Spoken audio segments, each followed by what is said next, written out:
a new radio.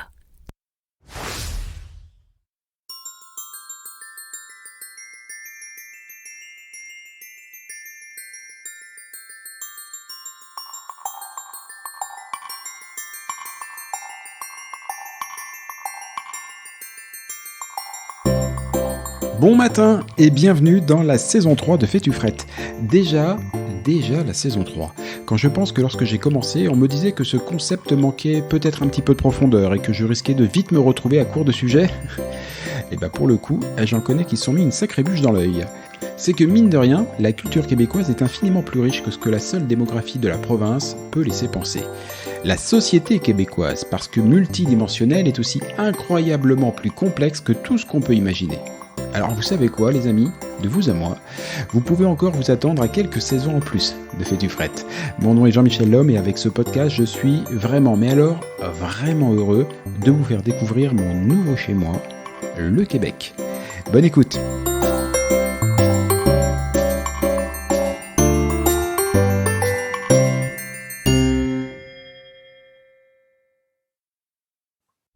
Imaginez un peu. Justine, une Parisienne de 26 ans, débarque à St. John's, au Québec, pour un séjour de 11 mois qui lui permettra d'acquérir une expérience professionnelle inaccessible en France. Mais le choc culturel et thermique lui donnera du fil à retordre. Tu m'étonnes. Cette histoire, c'est le point de départ d'une nouvelle série disponible sur TV5 qui s'appelle Justine à St. John's. Mais cette histoire, c'est aussi à quelques nuances près celle de l'interprète principale de Justine, à savoir Lara. Lara Audemars est actrice, donc, et bien que franco-québécoise, elle nous l'expliquera, elle a toujours vécu en France. Mais, ayant été choisie pour le rôle titre de cette série, et le tournage devant bien évidemment se dérouler au Québec, parce que, bon, de vous à moi, évidemment, il y a de chouettes studios de tournage sur la Côte d'Azur, mais question climat et paysage, ça aurait peut-être un tantinet manqué de crédibilité. Et donc la voilà, comme son personnage, qui a dû se confronter à un léger choc culturel. Et c'est de ça et de bien d'autres choses que nous allons parler aujourd'hui avec elle. Salut Lara. Salut. Tu vas bien? Super bien et toi? Ah, super bien. Lara, j'ai une première question très directe. Qui de Justine ou de Lara a eu le plus de difficultés à apprivoiser le Québec? Clairement Justine, c'est sûr. C'est la tannée pour Justine. Ouais, c'est sûr que c'est Justine. En fait, j'étais déjà venue au Québec l'hiver, donc j'avais pu déjà confronter la neige et le grand froid. Tandis que Justine, c'est la première fois sur le territoire canadien et c'est la première fois aussi pour l'hiver. Donc le choc est bien plus grand. Culturellement, parce que alors, juste pour replanter un petit peu le contexte, je l'ai dit, tu es franco-québécoise. Ouais. Est-ce que tu peux m'expliquer ce qu'était franco-québécoise, mais a priori, tu connaissais pas plus le Québec que ça pour pas tant que ça, quoi. Alors si. Disons, ma mère est québécoise et mon père est français. Ma mère est partie du Québec à l'âge de 23 ans. Et en fait, elle s'est mariée avec mon père, donc elle est restée en France pour exercer son métier. Et donc, nous, quand on était jeunes, depuis mes 6 mois, je viens au Québec une fois par année à peu près pour venir voir ma famille ici. Ok. Donc, j'ai pu déjà apprivoiser le Québec, apprivoiser un petit peu l'hiver. J'y suis allée seulement 2 fois l'hiver. Donc, c'est quand même peu. 2 semaines d'hiver, 2 fois dans une vie, c'est quand même très peu pour voir l'hiver Oui, québécois. je te confirme. Mais voilà, donc je suis pas comme une Française qui ne connaît pas du tout le Québec, puisque j'ai quand même la moitié de ma famille qui est ici, la famille de ma mère qui vit à Montréal. Donc, je connaissais déjà un minimum du Québec. Mais voilà, entre venir en voyage, avoir une éducation un petit peu à la québécoise et vraiment vivre au Québec, il y a quand même une différence. Et tu t'y attendais ou pas? Ou est-ce que tu es partie de France quand tu as eu Hum, l'occasion de venir en me disant bon, c'est bon, je suis franco-québécoise, maman est québécoise, j'y vais tous les ans, ça va, allez. Alors, oui et non. Je dirais que oui, parce que je m'étais préparée. Je pense que quand je suis arrivée l'été. Donc, tout le monde m'a dit, il faut que tu t'habilles, il faut que tu aies des bottes. Faut que... Et sur ça, je les écoutais, comme certains ne les écoutent pas. Mon frère Oui. était venu, avait fait aussi un petit périple au Québec pendant 4 années. Et lui, il n'avait pas forcément l'envie d'acheter tout le matériel. Et moi, je n'avais pas déconné sur ça. J'avais pris tout le nécessaire. Et donc, franchement, mon hiver s'est plutôt bien déroulé. Et j'ai pas eu tant de chocs que ça. Après, j'aime quand même bien l'hiver. Donc, ça change un petit peu. Ça me fait marrer l'anecdote sur ton frère parce que quand on est au Québec depuis un petit moment, ce que les Québécois nous racontent et ce qu'on peut constater très vite, c'est très facile de reconnaître le Français qui passe son premier hiver au Québec. Alors, il est élégant comme pas deux, hein, il a quand même un certain style et tout, mais alors il a froid, un truc de malade. Clair. C'est sûr que le Québécois est pas très élégant, mais lui, au moins, c'est pratique et il a chaud. Bien sûr. Donc toi, globalement, ça se passe plutôt pas trop mal, tu savais à peu près où tu allais, et donc, parle-moi de Justine. Justine, qu'est-ce qu'elle vit, qu'est-ce qui fait que c'est si difficile pour elle, ce choc, difficile au point qu'on en fait une série? Déjà, pour commencer sur cette série-là, en fait, c'est une histoire vraie. C'est-à-dire que la personne, donc Nathalie Javot, qui a écrit le script de Justine, c'est une Française, c'est une Parisienne.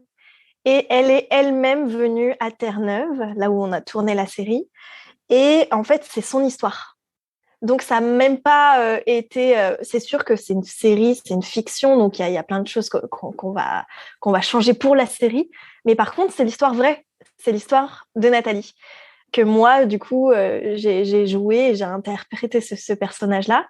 Mais voilà, c'est l'histoire de Nathalie. Et en fait, cette Justine-là, elle veut changer de carrière. Elle veut en tout cas augmenter dans sa carrière. Et en fait, les chances et les jobs qu'on lui propose à Paris, ça ne marche pas. Elle est trop jeune.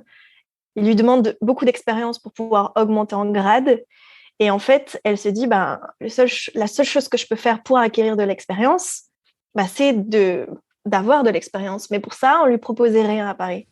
Et donc, elle décide d'ouvrir sur les métiers du monde. En tout cas, elle essaye d'ouvrir sa carte et sortir de Paris pour voir où est-ce qu'elle pourrait avoir son expérience. Et c'est là qu'elle découvre qu'à Terre-Neuve, il y a le poste qu'elle rêve dans le musée de Saint-John's à Terre-Neuve. Et donc, ni une ni deux, c'est une femme qui est très déterminée. Elle se dit, génial, moi, j'y vais pendant 1 an. Je vais faire mon expérience. Puis après, je reviendrai à Paris et je pourrai présenter à mon patron la preuve que j'ai l'expérience qu'il veut pour pouvoir augmenter en grade.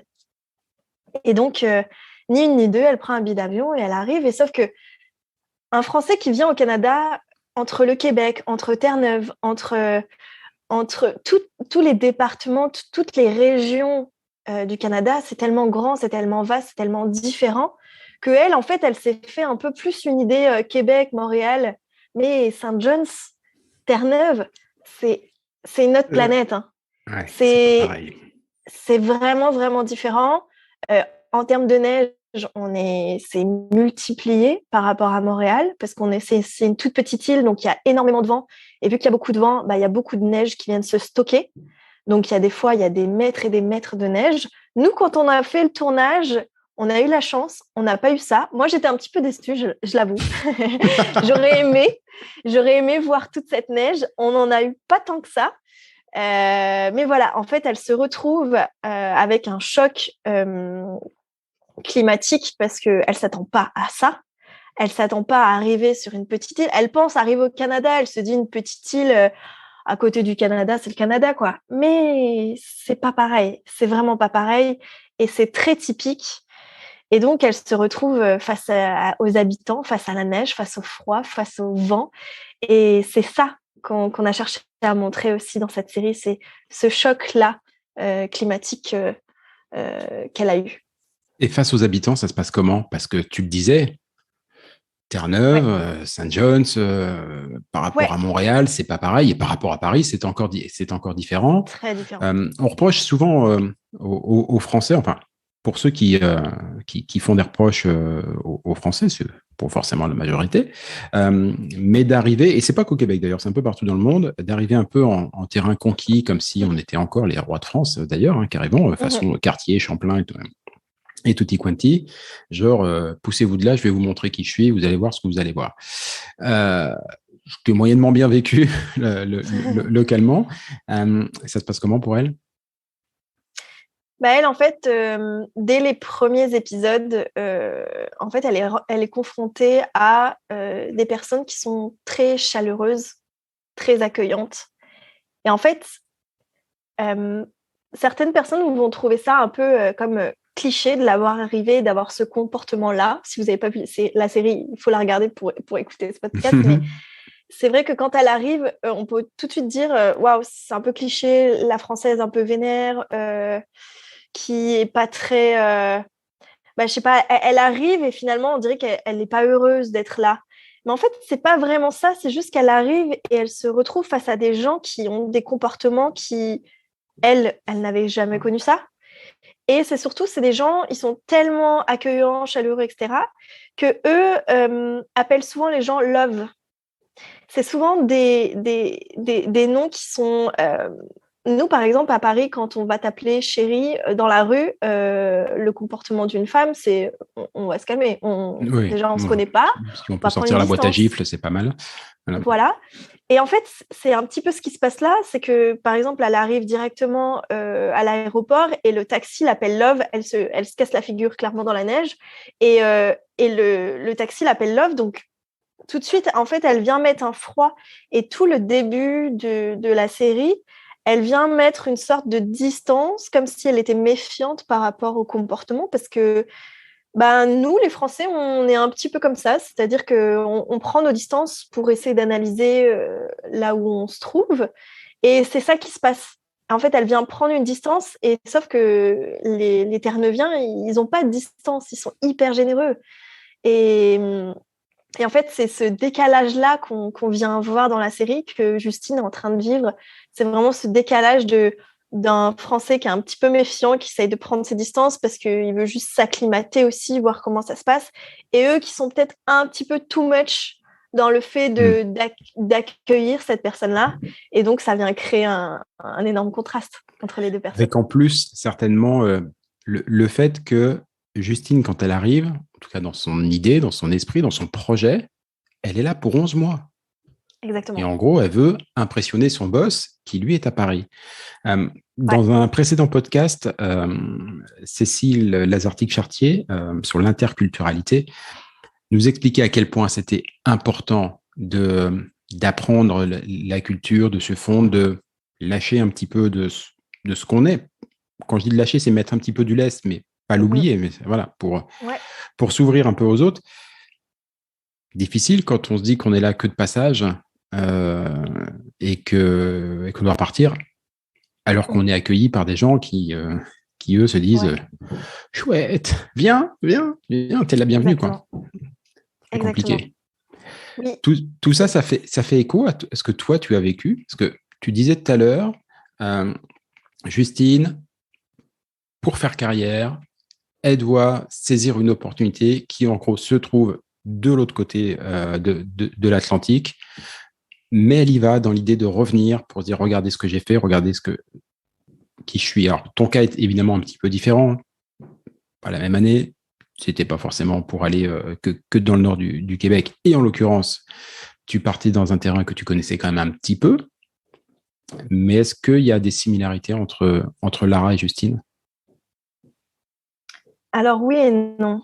Je dirais plus non, parce que moi, quand je suis venue au Québec, j'avais vraiment l'objectif de m'y installer et je ne savais pas quand j'allais repartir. Tandis que Justine, elle sait exactement combien de temps elle vient. Et donc, quand on vient pour 11 mois, c'est même pas une année, c'est très court. Elle a des objectifs qui sont vraiment à court terme.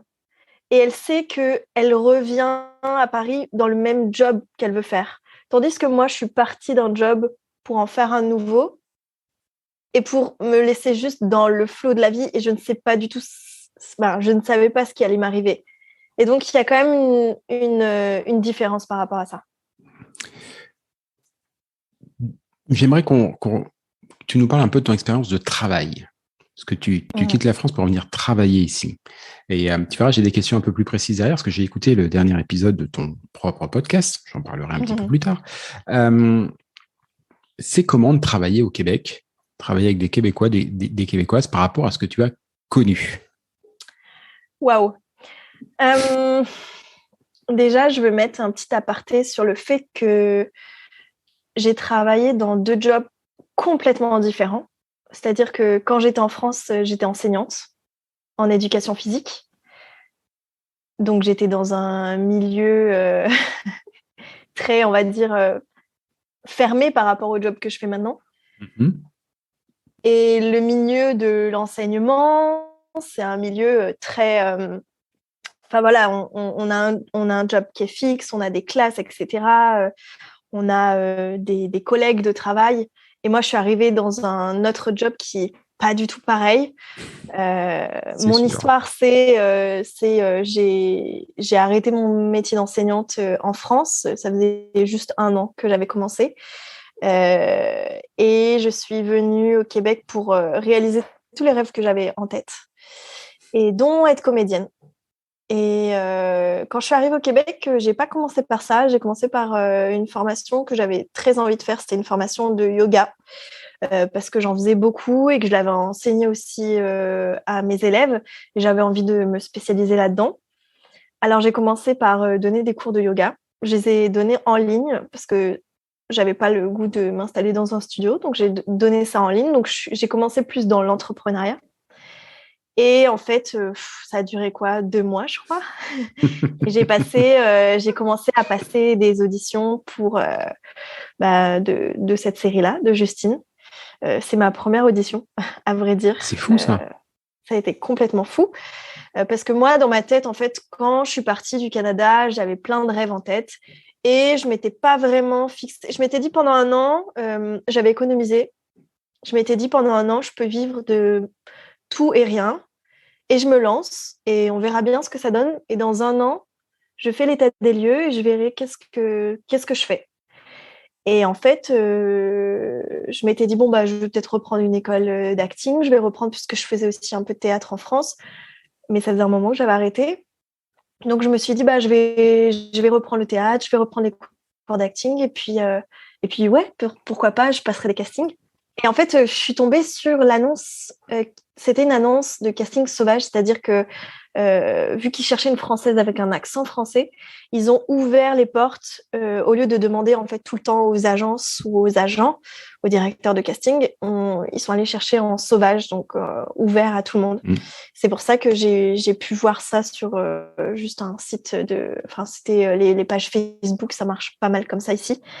Et donc, j'ai vu cette annonce-là, j'ai postulé parce que c'était ce que je voulais faire. Mais sur le coup, je m'étais dit, pourquoi pas. De toute façon, j'ai pas encore repris l'école, mais c'est pas grave, je tente l'affaire, on verra bien. C'est toujours riche d'enseignement de faire des castings. Et en fait, une audition, 2 auditions, 3, 4 et la 5e, on t'appelle. Donc, ouais, c'est ça qui s'est passé. Mon histoire, c'est ça. J'ai commencé comme ça. Puis, je suis tombée amoureuse du tournage. Je suis partie à Terre-Neuve. C'était une expérience grandiose parce que moi, c'est mon premier tournage pour un premier rôle. On te paye le billet d'avion. Tu vas à Terre-Neuve. Donc, moi, j'étais jamais allée à Terre-Neuve. Donc, déjà, une super belle expérience. Et en même temps, ce qui était vraiment... incroyable, c'est que j'ai vécu un petit peu ce que a vécu aussi Justine. C'est-à-dire que je suis arrivée à Terre-Neuve comme ça, un peu du jour au lendemain. Quand on m'a dit oui, c'est bon, t'es prise, une semaine après, j'étais dans l'avion en fait. Donc ça a été très très rapide, un petit peu comme Justine. Je suis arrivée sur un sol que je connaissais pas. Donc c'était intéressant aussi le jonglage entre le personnage, ma propre vie. Il y a eu beaucoup de similitudes, mais en même temps très différents dans le caractère. Donc ouais, par rapport à ta première question, c'était. Non, mais on va s'arrêter juste sur celle-là et je reviendrai, Ouais, je la dis-moi. reposerai la question. Parce Ok, que, parfait. en fait, ça corrige ce que j'ai dit. Tu n'as pas quitté la France parce qu'on t'a proposé le job. Tu as Non, quitté la France, tu as tout lâché pour venir vivre tes rêves, sauf que tes rêves se sont concrétisés peut-être un petit poil plus vite que ce que tu avais imaginé. pas complètement. Complètement. Est-ce que ça, tu Est-ce que ça te semble très québécois? On peut jamais trop savoir comment ça serait passé ailleurs, mais est-ce que tu as l'impression que ça aurait été un tel switch aurait été possible dans les mêmes conditions, aussi vite, avec le même succès, euh, en France? Possible? Franchement, honnêtement, je dirais non. Après, je te dis non, mais je ne l'ai pas fait dans le sens inverse. Donc, on ne peut pas dire que c'est la vérité, ce que je suis en train de dire. Mais je pense que oui, les opportunités ont été plus grandes, en tout cas au Québec. Je pense aussi que je n'étais pas dans la même optique, dans la même énergie, dans la même... C'est-à-dire que quand je suis partie, j'avais vraiment tellement de foi, j'étais tellement heureuse de partir, etc., que je m'étais dit, peu importe ce qui arrive, tandis que quand on est dans notre propre pays, c'est comme si on avait des freins qui venaient se poser, des croyances qui viennent se bloquer parce qu'on a la famille, parce qu'on a l'entourage. Je pense que j'aurais moins assumé le fait de vouloir devenir comédienne avec mon entourage que j'avais en France, avec mes amis, etc. Tandis que là, c'était un peu l'ouverture. Quand on part dans un autre pays, j'ai l'impression qu'on s'ouvre à des choses qu'on n'avait jamais ouvertes dans notre propre porte intérieure, je dirais. Et donc, oui, je pense qu'on est dans on est dans une vibe, une énergie qui est complètement différente. On s'ouvre à beaucoup plus de choses et donc, du coup, j'ai l'impression qu'il nous arrive plus de choses. Mais je pense quand même que le Québec, sur ça, comme là, ils ont eu un culot énorme de me prendre. Moi, sur le coup, quand ils m'ont dit c'est bon, on te prend, je leur ai dit mais vous êtes fous. Moi, j'ai pas l'expérience. Oui, je vais rentrer en école d'acteur, mais je l'ai pas encore fait, etc. Je vais rentrer en école. Bah ouais, c'est fou, quoi. Et en fait, ils m'ont dit, bah non, on te prend, c'est toi qu'on veut, on te prend. Et je pense qu'en France, il y aurait peut-être eu un petit peu plus de réticence. Je pense que oui. Sûr. Et sur le plateau, est-ce que justement le fait que tu sois inexpérimentée, accessoirement française avec un accent français, même si le rôle l'exigeait certes, mais est-ce qu'on te l'a fait ressentir ou est-ce que tu t'es tout de suite senti à ta place dans l'équipe ou tu avais quand même un peu l'impression comment on appelle ça, le syndrome de l'imposteur, tu vois? Pas du tout. Clairement à ma place. Quand je pense que c'était la première journée de tournage, on a fait 14 heures. Donc, bonne journée, ça. Et le réalisateur m'avait annoncé au début de la journée, alors qu'on avait commencé à 5 heures du matin, il m'avait dit, tu vas voir, on commence tranquille. Il m'avait vraiment pas mis la pression, quoi. Il m'avait dit, tu verras, on commence avec une journée tranquille, pour comme ça, tu te mets dans le bain, etc. On commence avec une journée de 14 heures. Je fais, wow, ok. Ça, c'est une journée être bien les prochaines. Cool. Génial, sachant que je savais qu'on allait enchaîner. Mais non, pas du tout. On m'a accueilli les bras ouverts. Il y a plein de personnes qui sont venues me voir, le caméraman, le perchiste, etc., qui sont venus de temps en temps. Ils venaient me voir et puis ils me demandaient, ça c'était dans le tournage, pas les premiers jours, mais au bout de quelques jours, quand on avait commencé à se connaître, ils sont venus me voir et ils m'ont dit, mais c'est ton premier rôle, mais c'est ta première expérience. En plus, c'était en anglais. Ça aussi, il faut le dire, c'est que c'était tout quasi en anglais. Donc moi, c'était quand même assez dur, même si je parle pas mal anglais. Juste l'accent ternevien, aller écouter des vidéos, c'est quand même complexe. Ça va vite et ils ont quand même un vocabulaire qui leur est propre. Et donc, ils sont venus me parler et ils m'ont dit, mais c'est ta première fois et je dis là, ouais. Et j'étais super gênée parce que je me suis... Et là, c'est là où quand ils me posaient ces questions-là, c'est là où j'avais un petit peu le syndrome de l'imposteur. Et en fait, ils étaient choqués. Ah ouais, mais ça se voit pas du tout, mais c'est génial. Et ils étaient trop contents pour moi. Je pense qu'ils auraient pu avoir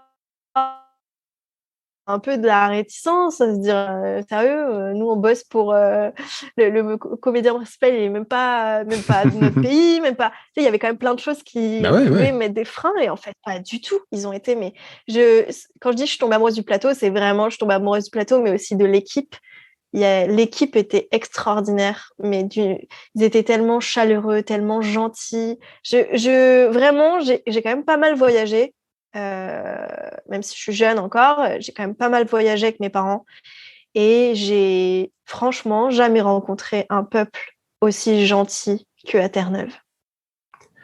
C'est ce qu'on dit en général du Québec. Je connais pas Terre-Neuve, mais du Québec en général. Et nous, c'est ce qui nous a aussi, Ouais. je veux dire, choqué au sens positif du terme. Oui, Mais oui, parce c'est que ça. c'est choquant.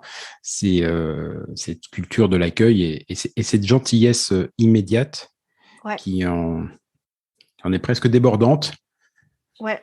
mais qui, qui, Et, qui, qui rend tout tellement plus chouette à vivre.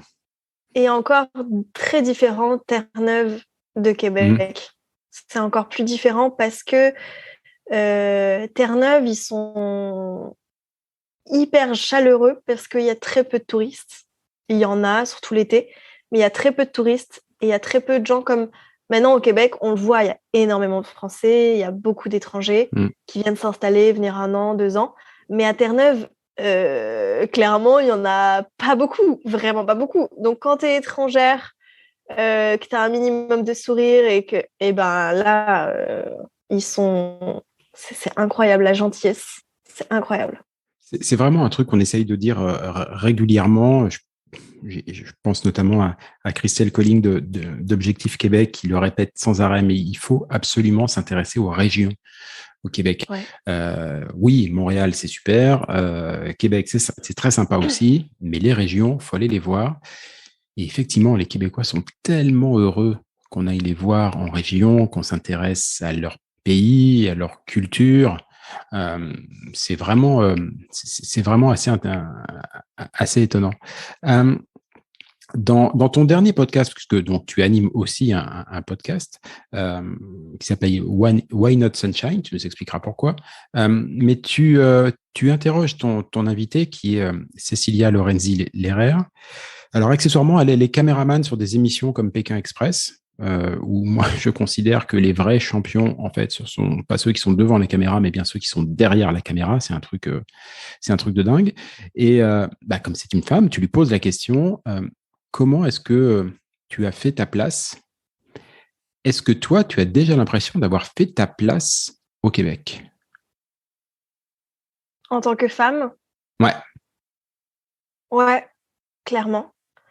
Je pense que j'ai fait ma place et je pense qu'on m'a laissé l'opportunité de faire ma place ici. Après, j'ai jamais été comédienne encore en France, ça va venir. Mais je pense que oui, on m'a laissé la place, même en étant étrangère. Et je pense que ça, c'est complètement différent aussi de la France. C'est-à-dire que quand c'est un étranger, je pense qu'en France, on est moins lax par rapport à ça. Je pense que c'est en train de changer, Mhm. hein. Mais Oui, je c'est vrai, pense ça que change un si peu. il y a une ouverture sur le fait qu'on en a juste rien à faire de d'où tu viens, mais si tu es présent, si tu as de la volonté, de la détermination, que tu es là avec le sourire, tu es là pour apprendre, que tu écoutes les gens, la place, elle vient se créer toute seule. En fait, on te laisse la place. On te laisse pas la place. Par contre, les Québécois, ils peuvent être super gentils, mais par contre, si tu arrives avec un mauvais comportement, ils peuvent te le C'est vrai. montrer que la place, elle n'est pas là pour toi. Par contre, si tu arrives avec un très bon comportement, entre guillemets, hein, c'est assez Mhm. subjectif, mais si tu es là pour quelque chose et que tu es bien présent et que tu es à l'écoute et que tu acceptes qu'on te donne des conseils, etc., on t'ouvre les bras et on te laisse prendre ta place, bien sûr. Il y a un autre truc sur lequel les Québécois, effectivement, ouvrent la porte, et là, ce n'est pas que pour les étrangers, c'est même leur conception d'une vie professionnelle, j'allais dire, et notamment auprès des artistes. Tu disais tout à l'heure que c'était pas forcément évident pour toi de te projeter comme étant comédienne, actrice en France. Ça l'est peut-être plus facile ici. Bah, l'une des raisons, c'est peut-être parce qu'ici, si tu es actrice, tu peux ne pas être que actrice. Moi, parmi les choses qui m'étonnent, qui m'étonnent au Québec depuis que je suis arrivé, c'est quand je vois que les acteurs, les personnalités sont tour à tour chanteurs, animateurs, entrepreneurs. Enfin, on a quand même un comique qui vend des pizzas dans les supermarchés. Ça pose aucun problème. La plus grande chanteuse de country du Québec, En ce moment, elle est chroniqueuse, même pas animatrice, juste chroniqueuse dans une émission d'Access Prime Time le soir. Ça pose de problème à personne. Une chanteuse que j'adore, qui est très jeune, qui est très à la mode, Roxane Bruno, en ce moment, elle fait des shows comiques. Voilà. Et en fait, le champ des possibles, pour quelqu'un comme toi, au Québec, il est quasi infini. Ouais. Je trouve ça génial que tu parles de ça parce que c'est quelque chose que moi, j'ai vraiment vécu et que j'ai vraiment ressenti et que j'en parle beaucoup autour de moi. C'est qu'au Québec, on te laisse la chance de toucher à tout, peu importe ce que tu as fait dans ta vie, peu importe ce que tu as étudié. Tandis qu'en France, on est toujours bloqué par rapport à ton passé et par rapport à tes études et on te met tout le temps dans une boîte qui est très, très fermée. Et moi, ça a été longtemps des croyances limitantes. Et en fait, quand je suis arrivée ici, il y a un peu tout qui s'est comme ouvert à moi. Et je me suis dit, mais attends, mais je pourrais donner des cours de yoga, être comédienne et peut-être enseigner un peu là-bas. Et attends, mais je peux aussi me former en même temps. Puis là, en fait, en ce moment, je suis en train d'écrire. Je me dis, bah, pourquoi j'écrirais pas, moi, des cours au long métrage? J'ai toujours rêvé de faire ça, mais j'ai jamais osé faire ça. Bah là, je fais ça aussi en même temps. Et en fait, je touche à plein de choses. Et c'est juste que dans ma tête, en France, pour moi, c'était pas possible. Et en même temps, j'ai l'impression que c'est quasi impossible. Mais ici, on te laisse tout faire en même temps et les gens s'en foutent, mais Ouais, clairement. il n'y a pas de jugement. Il n'y a pas de jugement. Tu disais Aucun. que tu étais, dans l'éducation en France. Ça me fait penser à une animatrice ici, qui pourtant est très connue, qui était sur les réseaux sociaux, très active, et qui a tout lâché parce que elle avait envie de reprendre l'éducation. Il se trouve qu'elle a commencé, comme toi, la carrière dans l'éducation. Et alors, ça passe crème. Elle continue à avoir sa vie sur les réseaux sociaux, à s'exposer. Et ceci étant dit, bah aujourd'hui, elle est institutrice et ça pose aucun problème. Le plus grand joueur de football américain ici, il a suspendu sa carrière pendant le Covid comme il était aussi dans des études de médecine, et il est allé travailler à l'hôpital. Et normal, quoi. Et depuis, il a repris Ouais. évidemment sa carrière de footballeur américain. Euh, en gros, tu es bien ici. Ouais, je suis super bien. Je Tu vas suis rester? vraiment. Et ben justement, j'ai une grosse semaine la semaine dernière de réflexion parce que mon ambition à long terme, c'était de faire du cinéma québécois et du cinéma français. J'avais très envie d'être sur les deux pays. Mhm. Euh, et en fait, là, ça fait un an, ça va faire plus d'un an maintenant que je suis au Québec et je me sens très, très bien. J'ai pas l'envie de retourner en France, mais disons que je suis appelée professionnellement à travailler en France. J'ai très envie de tester le cinéma français et le cinéma québécois est quand même assez fermé avec mon accent. C'est quand même, on est quand même Oui, oui, c'est assez vrai. restreint en termes de rôle. Déjà, les Québécois acteurs sont quand même aussi restreints parce que ben, c'est le Québec, c'est une miette de pain dans le cinéma. Mm.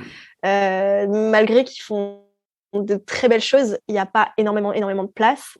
Et donc, j'ai très envie d'aller voir qu'est-ce qui se passe en France. Mais malheureusement, j'ai aussi mon petit cœur qui reste accroché au Québec parce que je me sens super bien et que Je sens que tu vas faire des miles, c'est... toi. Donc, c'est ça. Mon objectif, ça serait de jongler entre les deux pays. Donc, on va voir ce que ça donne. Qu'est-ce qui te manque de la France? Là, sur un plan perso. Ah, ben forcément, la famille et les amis. C'est ça le Ouais, ouais. plus important pour moi.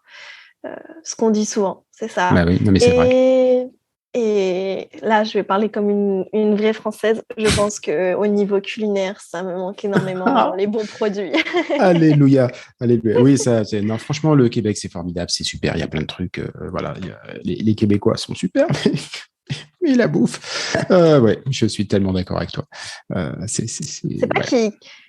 c'est pas que c'est pas bon ici, je peux pas dire ça, c'est juste qu'en termes de produits, malheureusement, avec l'hiver qu'ils ont, ils peuvent pas créer Ouais. des agricultures comme les nôtres. Et voilà, je pense que c'est ce Ouais, qui et est. Puis il y a une culture du sucre ici. Voilà. D'ailleurs, l'expression, c'est se sucrer le bec. Ouais, C'est c'est bon, le clair. sirop d'érable, mais il faut pas en mettre dans tout.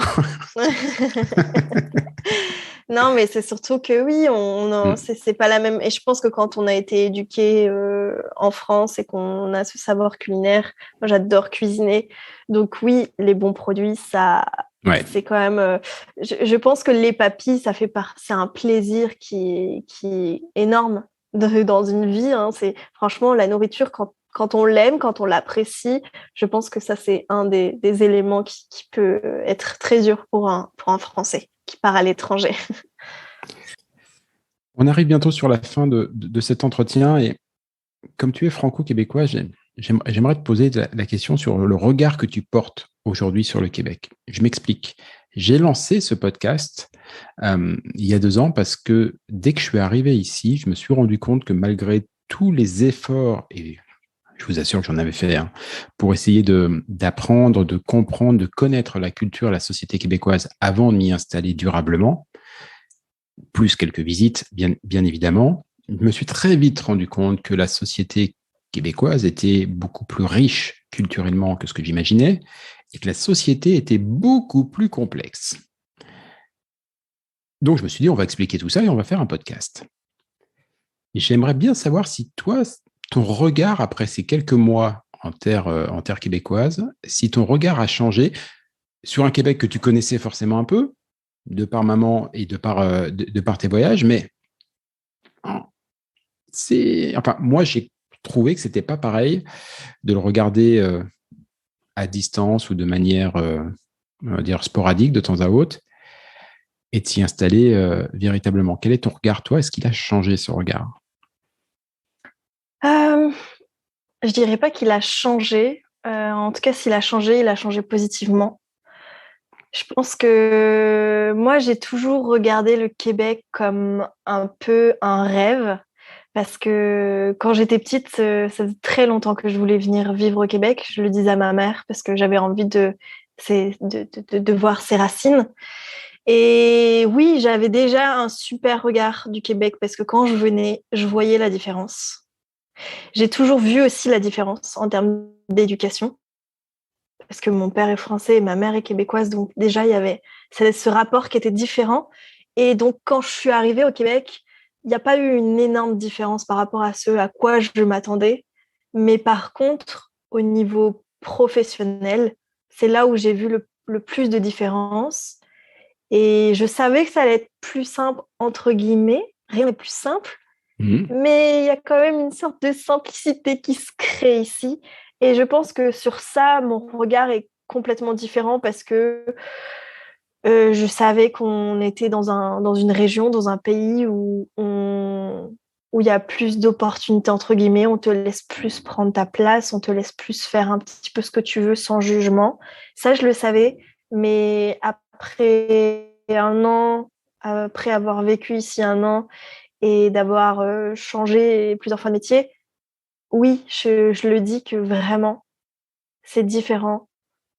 On nous laisse faire ce qu'on veut sans regard, sans jugement, sans rien. Et surtout, la chose que j'ai le plus appris ici, si je peux dire ça, c'est que peu importe ce que tu fais, on te suit et on est à fond avec toi.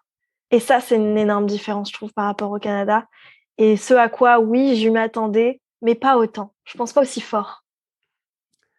Ça me fait penser à, à ma petite dernière qui est à l'école québécoise. Ça doit parler à l'éducatrice que tu étais. Et effectivement, toutes les notes qu'elle a, les annotations qu'elle a sur ses devoirs, c'est tu es capable, vas-y, c'est bien ma belle. C'est que des mots super enthousiastes et super positifs. Ce qui fait que même quand elle a des difficultés, au lieu qu'on lui dise ah, dis donc, t'es en retard, là, va falloir cravacher, ma petite et tout. On lui dise vas-y, continue, tu vas y arriver, t'as progressé. Même des fois où tu te dis, ouais, elle a peut-être progressé, mais enfin, c'était catastrophique avant, maintenant c'est juste nul. Mais non, c'est pas du tout comme ça que c'est formulé. C'est de manière très positive. Et effectivement, dans le milieu professionnel, c'est aussi déjà le champ des possibles est ouvert. C'est possible. on se dit très vite, j'imagine voilà, que c'est possible, puisque tu avais à peine repris, tu n'avais même pas repris tes cours d'acting, que tu étais déjà sur les plateaux. C'est possible, et effectivement, on a un entourage positif. Puisque c'est possible, puisqu'ici, il n'y a pas de barrière et qu'on est capable de tout faire, j'ai cité plein d'exemples tout à l'heure. Ta carrière ici, même si j'ai bien compris que tu la voyais des deux côtés de l'Atlantique, mais ici, mis à part jouer, tu devrais faire quoi d'autre? C'est quoi, du coup, les rêves qui sont apparus ou les envies qui sont apparues que tu t'étais peut-être pas forcément autorisé avant? Déjà, j'en ai fait beaucoup. Déjà, d'être comédienne, c'était déjà un énorme pas. Donc déjà, ça, c'était le gros point. Maintenant, je me vois réaliser alors que à la base, j'étais rentrée en école, enfin, j'étais rentrée dans un lycée option cinéma pour faire de la réalisation et finalement, j'avais arrêté. Aujourd'hui, je me vois faire de la réalisation alors que il y a quelques mois, j'y pensais, mais pas du tout, alors que c'est des rêves qui sont juste enfouis, hein. Et je me vois aussi, en tout cas, j'aimerais, et je pense que c'est ce que je ferai un jour, pas en ce moment, parce qu'en ce moment, il n'y a que le cinéma qui est dans ma tête. J'ai du mal à faire plein de choses en ce moment parce que j'ai envie que de faire ça pour les prochains mois, mais après, mes idées changent vite. Mais j'aimerais, alors qu'au départ, par exemple, je me voyais en France, pourquoi pas donner des petits cours de yoga, de donner des cours un peu de sport, plus sport, mais plus dans le yoga, enfin faire un mix des deux en tout cas. Et en fait, ici, je me vois plus faire des gros cours de yoga, mais un festival avec plein de monde, des caméras. Enfin, je me vois, genre, en fait, c'est comme si ma vision des choses elle s'était élargie. Au lieu de donner juste un petit cours de yoga que je pouvais faire dans un petit studio, bah, maintenant, je me dis, bah, si je le fais, je le ferai sur un gros truc. Je ne donnerai pas des cours de yoga à l'année, mais je ferai un gros truc, genre un gros événement, un gros festival. Au lieu de faire des petits scripts dans ma chambre, je vais prendre ma caméra et je vais aller filmer des trucs que j'ai envie. Au lieu d'écrire un petit court-métrage, je vais écrire un long métrage et puis je vais même le partager à des gens qui sont dans le milieu alors qu'avant, j'aurais jamais osé.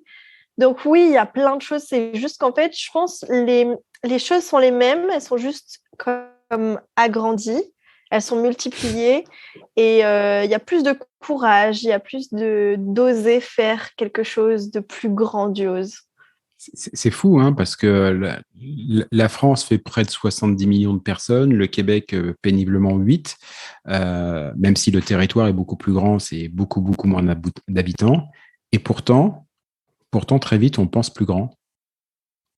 C'est ça, hein, ce qui aurait été une activité pour toi en France, là, quand tu y repenses, maintenant, ça devient un business, quoi. Ouais, C'est pas ouais. pareil. Non, Mm. c'est multiplié et pourtant on est sur un territoire qui est immense, mais en termes d'habitants, c'est plus petit, en termes en termes même de travail, etc. C'est plus petit, mais je sais pas pourquoi c'est multiplié. Je sais pas Ouais, pourquoi. parce qu'ici, c'est possible. Effectivement, les rêves que tu avais et qui étaient peut-être simplement ou en tout cas, les envies que tu avais, ici, ça peut être des rêves. On Ouais. peut. Et ils peuvent se réaliser, surtout. Ouais, c'est ça. Je crois que c'est le slogan du Paris Saint-Germain, ça doit être rêver plus grand ou rêvons plus grand, un truc comme ça et tout. Ça pourrait aller d'une certaine manière au Québec, même si je rappelle que pour ma part, je supporte l'OM. Mais ça, c'est un autre débat. Parmi toutes ces activités que tu feras peut-être un jour, il y en a une que tu as déjà lancée, c'est un podcast. Ouais, Tu peux m'en parler un petit peu? ouais. Quand ça a commencé, les podcasts, je me rappelle encore, j'étais dans le bus avec mon frère, on s'envoyait des textos et il me disait tu vas voir le podcast, ça commençait, c'était il y a quand même quelques années, hein, je pense que Mm. j'étais encore à la fac et il me disait tu vas voir, c'est vraiment, ça va se multiplier, tu vas voir, il va y avoir un bel engouement autour des podcasts. C'est un peu l'avenir de l'audio, la vidéo, c'est bien, mais les gens, ils n'ont plus le temps de regarder, etc. Tu vas voir, ça va marcher et tout. Et moi, j'écoutais des podcasts à cette époque-là. Je commençais en tout cas à écouter. Je disais, oh, c'est marrant ce truc. Il y a pas on voit pas le visage, mais on entend. Puis c'est long, c'est cool et tout. On a plein de choses à dire. Et moi, j'adorais écouter. J'adorais apprendre, me cultiver, etc. Mais sans pour autant prendre un livre et lire. J'aimais beaucoup pouvoir faire plein de choses en même temps et écouter. Et en fait, quand j'ai commencé, j'ai dit, mais moi, ça, c'est un truc que j'aimerais. Et forcément, c'est quand même corrélé avec le métier de comédien. C'est-à-dire que le fait qu'on entende une voix, j'aimais beaucoup ça. Parce que du coup, je ne l'ai pas dit tout à l'heure, mais un de mes rêves aussi, c'est de faire du doublage. J'aimerais vraiment, vraiment ça. Mais je vais en faire parce que j'ai déjà fait des voix off. Doublage pour un film, pas encore, mais ça va venir. Ça va venir. Mais donc, il y avait quelque chose avec la voix, avec le son. Bref, ça m'appelait. Et quand j'ai écouté les premiers podcasts, c'est sûr, un jour, je le ferai. Quand je suis arrivée au Canada... je me suis dit, let's go, pourquoi pas lancer. Je lance ce podcast, j'ai trop de gens à interviewer, j'ai trop envie d'apprendre, j'adore rencontrer du monde. C'est la super belle occasion. Le podcast est une super occasion de faire des belles rencontres. Donc j'ai lancé et je me suis dit, on verra ce que ça donne. Au départ, je suis partie plus sur du développement personnel, puis après je me suis dit, en fait, non, pourquoi je me restreins à me bloquer dans un domaine. En fait, j'ai plein de gens qui m'intéressent, qui sont pas forcément dans le dev perso. Et en fait, après, je suis partie à Terre-Neuve, j'ai eu des tournages, etc. Donc, j'ai dû arrêter parce que c'était compliqué de faire les deux en même temps. Et en fait, j'ai repris là dernièrement et c'est là où dernièrement, je me suis vraiment dit, en fait, je me suis restreinte vraiment à vouloir interviewer qu'un type de personne. C'est trop dommage. Je m'ouvre et puis là, écoute... pour le moment, c'est sûr qu'il n'y a pas énormément d'épisodes, mais j'ai vraiment envie de reprendre plus fréquemment, plus régulièrement le podcast. Donc, sur les prochains mois, il va y avoir beaucoup plus d'épisodes. Donc c'est ça. C'est un projet qui était il y a longtemps, mais que, tu vois, j'ai lancé que maintenant, quoi. Bon, tu vois, comme quoi il suffisait d'être au Québec pour lancer ça. Moi, j'ai écouté qu'un seul épisode pour l'instant, mais c'est le dernier avec, je vais en parler tout à l'heure, la caméraman qui fait sur Pékin Express, et c'est absolument super. Génial. Voilà, donc je mettrai le lien, évidemment, en commentaire de ce podcast, et je vous invite tous à aller écouter les épisodes déjà diffusés et attendre impatiemment les prochains. Lara, et le nom, c'est juste... C'est Fais-moi rêver, j'ai changé, c'est plus Why Not Ah, bah oui, mais moi, il y avait encore écrit Why Not Sunshine. C'est Fais-moi rêver, j'ai changé. Tu vois, et on parlait de rêve tout à l'heure. Mine de rien, tu vois, et j'avais pas l'info. Comme quoi, il y a quand même un truc, c'est tout ça, c'est une histoire de rêve. Exactement. Si ce n'est en podcast, on te retrouve donc sur la série Justine à St. John's, qui est sur TV5. Tu sais par hasard si ça va être diffusé sur d'autres chaînes que TV5 ? En général, quand ça passe sur TV5, après, ça déploie. Ouais. Pour le moment, c'est sur TV5 unis.tv. Et l'ambition, ça serait de la diffuser à TV5 Télé. Donc, on croise les doigts. Tadam. Eh bien, écoute, on croise les doigts pour toi. Je te remercie énormément. Et puis, on va continuer à te suivre, du coup, des deux côtés de l'Atlantique. Donc. Bien sûr. Merci. À très bientôt. À très bientôt. Merci. Ciao. Ciao.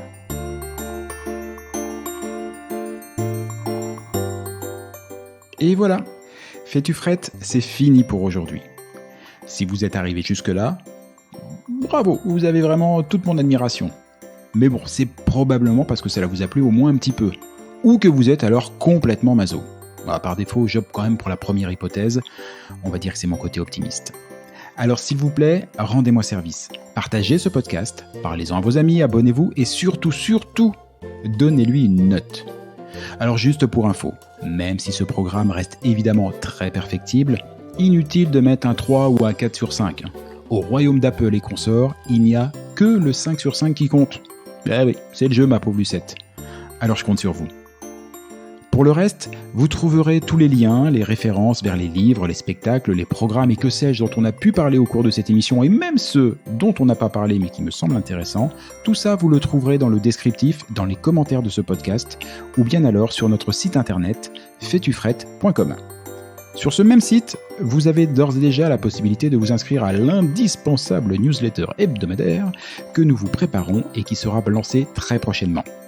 Et j'y annoncerai les prochaines émissions et partagerai avec vous des articles, des infos, des bons plans qui pourraient bien nourrir votre curiosité à propos du Québec. Enfin justement, puisque vous êtes curieux, je suis sûr que vous avez des questions, des suggestions, que vous aimeriez qu'on traite tel ou tel sujet. Eh bien, je ne demande qu'à vous lire. Envoyez-moi un courriel. Oui, j'ai bien dit courriel. Envoyez-moi un courriel à l'adresse suivante. Fais-tu-frette, en un seul mot, tout attaché, sans espace, sans tirer ou quoi que ce soit. Donc, fais-tu-frette, à commercial. Ah oui, j'ai oublié aussi. Ici, on ne dit pas at ou arrobase, on dit à commercial. Gmail.com. J'avoue que c'était pas très clair tout ça. On récapépète depuis le début, vous allez voir, c'est très simple. Fais-tu-frette, F-A-I-S-T-U-F-R-E-2-T-E, à commercial, gmail.com. Pas compliqué. Vous vous souvenez qu'au tout début de cette émission, je vous ai dit qu'au Québec, on ne disait pas bonjour, mais bon matin. Et pour cause, car ici, pour se dire au revoir, on se souhaite de passer un bon jour. Alors bonjour à tous et à tantôt.